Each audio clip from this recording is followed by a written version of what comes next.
श्री गणेशाय नमः। अध्याय 9 श्रीमद् भगवद गीता। परम गुह्य ज्ञान।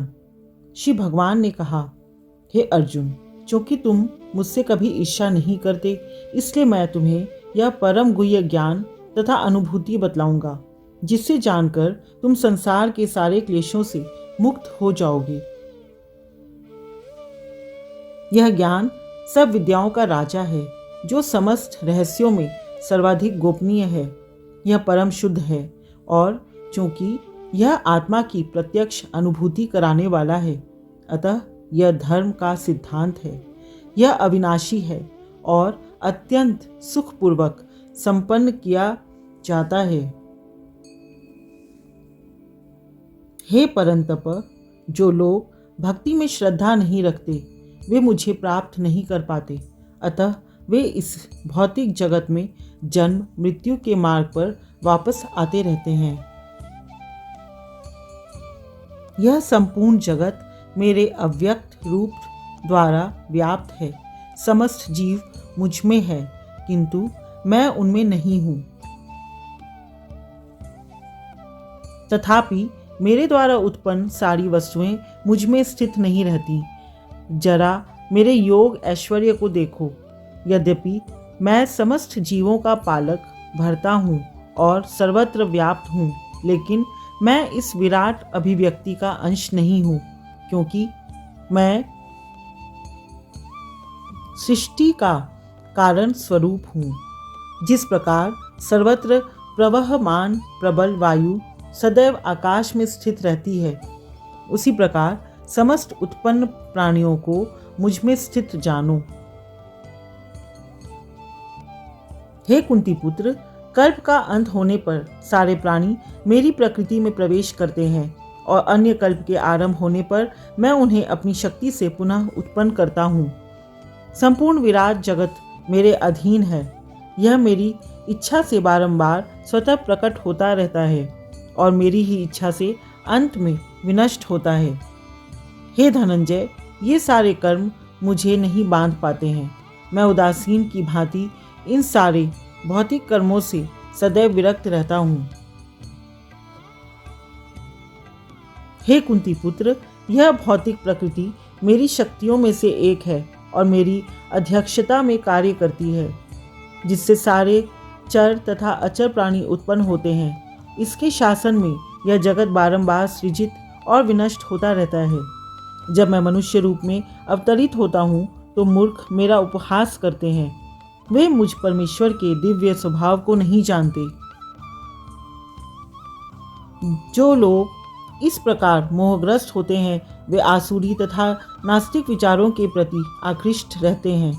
इस मोहग्रस्त अवस्था में उनकी मुक्ति आशा, उनके सकाम कर्म तथा ज्ञान का अनुशीलन सभी निष्फल हो जाते हैं। हे पार्थ, मोह मुक्त महात्मा जन दैवी प्रकृति के संरक्षण में रहते हैं। वे पूर्णतः भक्ति में निमग्न रहते हैं, क्योंकि वे मुझे आदि तथा अविनाशी भगवान के रूप में जानते रहते हैं। ये महात्मा मेरी महिमा का नित्य कीर्तन करते हुए, दृढ़ संकल्प के साथ प्रयास करते हुए, मुझे नमस्कार करते हुए भक्ति भाव से निरंतर मेरी पूजा करते हैं। अन्य लोग जो ज्ञान के अनुशीलन द्वारा यज्ञ में लगे रहते हैं, वे भगवान की पूजा उनके अद्वय रूप में, विविध रूपों में तथा विश्व रूप में करते हैं। किंतु मैं ही कर्मकांड, मैं ही यज्ञ, पितरों को दिया जाने वाला तर्पण, औषधि, दिव्य ध्वनि, घी, मंत्र, अग्नि तथा आहुति हूँ। मैं इस ब्रह्मांड का पिता, माता, आश्रय तथा पितामह हूँ। मैं ज्ञेय, जानने योग्य, शुद्धिकर्ता तथा ओमकार हूँ। मैं ऋग्वेद, सामवेद तथा यजुर्वेद भी हूँ। मैं ही लक्ष्य, पालन करता, स्वामी, साक्षी, धाम, शरण स्थली तथा अत्यंत प्रिय मित्र हूँ। मैं सृष्टि तथा प्रलय, सबका आधार, आश्रय तथा अविनाशी बीज भी हूँ। हे अर्जुन, मैं ही ताप प्रदान करता हूँ और वर्षा को रोकता तथा लाता हूँ। मैं अमरत्व हूँ और साक्षात मृत्यु भी हूँ। आत्मा तथा पदार्थ सत तथा असत दोनों मुझ ही में है। जो वेदों का अध्ययन करते तथा सोमरस का पान करते हैं, वे स्वर्ग प्राप्ति की गवेषणा करते हुए अप्रत्यक्ष रूप से मेरी पूजा करते हैं। वे पाप कर्मों से शुद्ध होकर इंद्र के पवित्र स्वर्गिक धाम में जन्म लेते हैं, जहां वे देवताओं का सा आनंद भोगते हैं। इस प्रकार जब वे उपासक विस्तृत स्वर्गिक इंद्रिय सुख को भोग लेते हैं और उनके पुण्य कर्मों के फल क्षीण हो जाते हैं, तो वे इस मृत्यु लोक में पुनः लौट आते हैं। इस प्रकार जो तीनों वेदों के सिद्धांतों में दृढ़ रहकर इंद्रिय सुख की गवेषणा करते हैं, उन्हें जन्म मृत्यु का चक्र ही मिल पाता है। किंतु जो लोग अनन्य भाव से मेरे दिव्य स्वरूप का ध्यान करते हुए निरंतर मेरी पूजा करते हैं, उनकी जो आवश्यकताएं होती हैं उन्हें मैं पूरा करता हूँ, और जो कुछ उनके पास है उसकी रक्षा करता हूँ।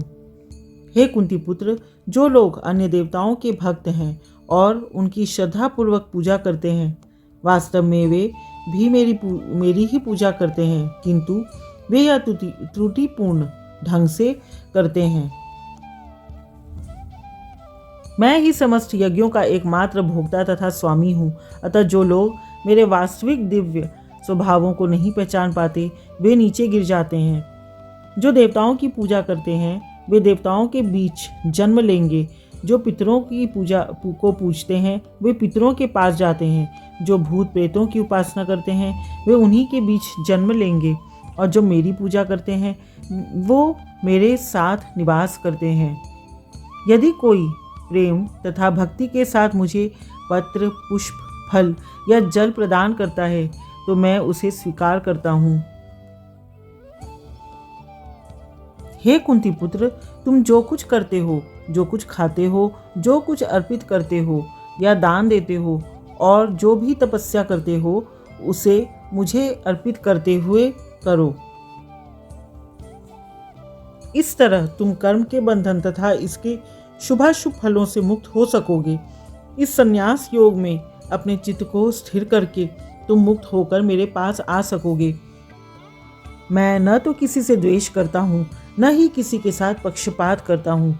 मैं सबों के लिए समभाव हूँ, किंतु जो भी भक्तिपूर्वक मेरी सेवा करता है, वह मेरा मित्र है, मुझ में स्थित रहता है, और मैं भी उसका मित्र ही हूँ। यदि कोई जघन्य से जघन्य कर्म करता है, किंतु यदि वह भक्ति में रत रहता है, तो उसे साधु मानना चाहिए, क्योंकि वह अपने संकल्प में अडिग रहता है। यह तुरंत धर्मात्मा बन जाता है और स्थायी शांति को प्राप्त होता है। हे कुंती पुत्र, निडर होकर घोषणा कर दो कि मेरे भक्त का कभी विनाश नहीं होता। हे पार्थ, जो लोग मेरी शरण ग्रहण करते हैं, वे भले ही निम्न जन्मा स्त्री, वैश्य तथा शूद्र क्यों न हो, वे परम धाम को प्राप्त करते हैं। फिर धर्मात्मा ब्राह्मणों, भक्तों तथा राजर्षियों के लिए तो कहना ही क्या है। अतः इस क्षणिक दुखमय संसार में आ जाने पर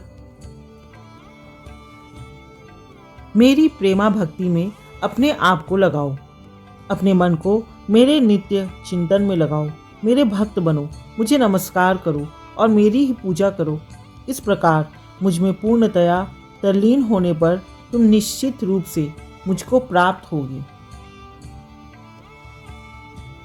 इस प्रकार श्रीमद् भगवद गीता के 9वें अध्याय परम गुह्य ज्ञान का भक्ति वेदांत तात्पर्य पूर्ण हुआ। हरि ओम तत्सत, हरि ओम तत्सत, हरि ओम तत्सत। श्री कृष्णार्पणमस्तु। पाठ के वाचन में कोई भी त्रुटि हुई हो, उसके लिए मैं क्षमा याचना करती हूँ। श्री कृष्णार्पणमस्तु।